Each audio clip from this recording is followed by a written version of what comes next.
Hi, how are you? Welcome to part 4 of the Embroidery and Crochet series. This series is to support my book Embroidered Crochet. Link to the book is in the description box below. I am so sorry I am a day late with this video, but unfortunately yesterday was a bit hectic and I just didn't manage to film it. So today it's the final part, and today I will show you how to make the surface slip stitch and the cross stitch. Also, if you do like this video, then please do like, share and subscribe, and let's get started. So I'm going to start the video with the surface slip stitch. Surface slip stitch is incredibly easy. It's one of the easiest techniques in embroidery and crochet.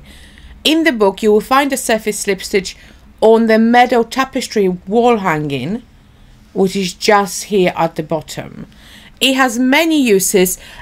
You can use this also, so you know, on the cushions where I create this kind of reef effect. I have done this with the chain stitches, however you can do this very easily with the surface slip stitch. For surface slip stitch, we do not need to back our project with stitch and tear. We can just use it as it is. You will need your crochet hook for this and some yarn. On your sample, choose where you would like your surface slip stitch to be.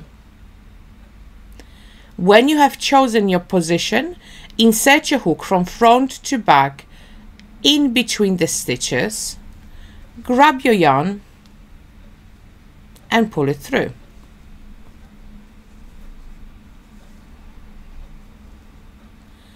And now you are going to insert your hook again one stitch over. So you see this is a stitch, we're going to go one stitch over from front to back, grab the working yarn you are holding and pull it through.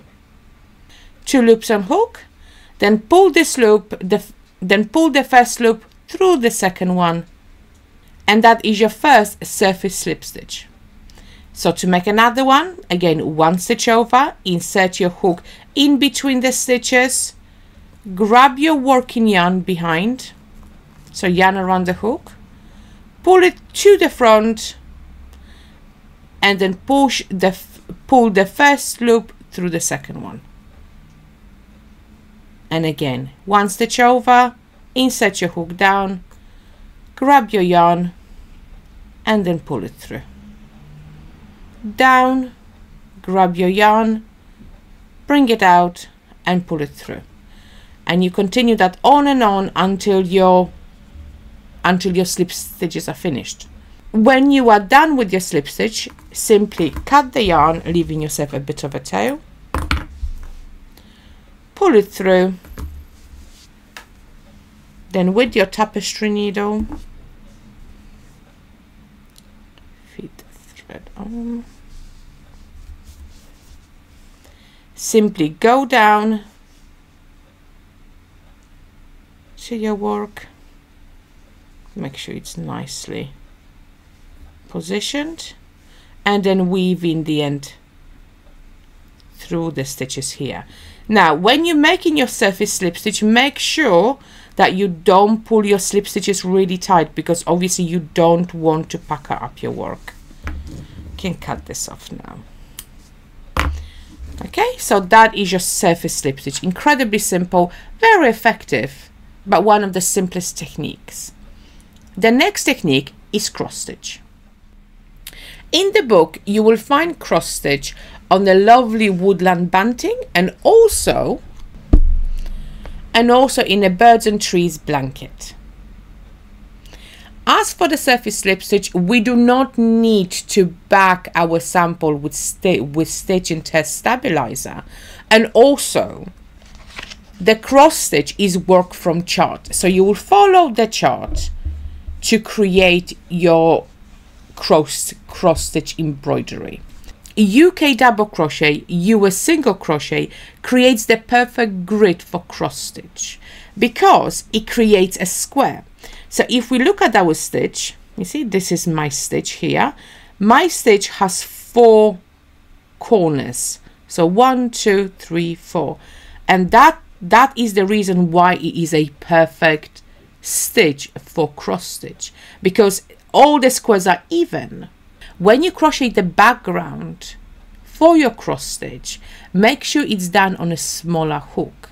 The reason is because if you're using the same yarn as you have done for the background, you want the yarn to be a bit thicker than the stitch, purely because it will fill it up a lot nicer.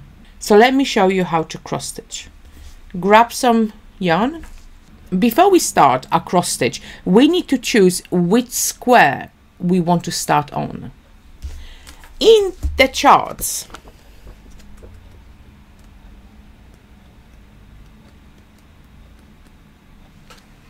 if you look at the charts, each square on the chart represents one double crochet stitch, so that's your single crochet stitch. So it's very easy to count where we need to place our cross stitch. Vital part of cross stitch is to make sure that all the top threads are going in the same direction. So if I start my bottom thread, let's say I started on the right bottom corner of my square, and I will move it up to the left top corner,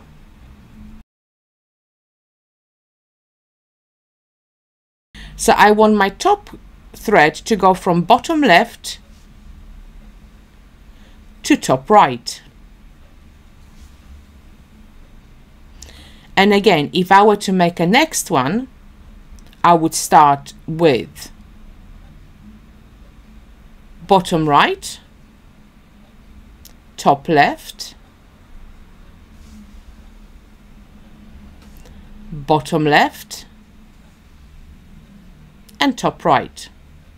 So all of them are facing in the same direction. You see, so all the top threads are going in the same direction. This is really important to do in cross stitch because your work can look quite distorted and not neat enough.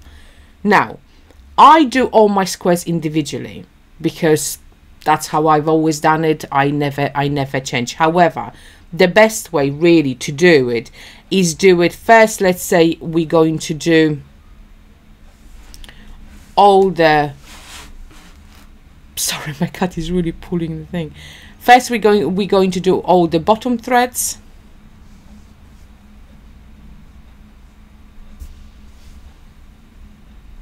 There we go, you see.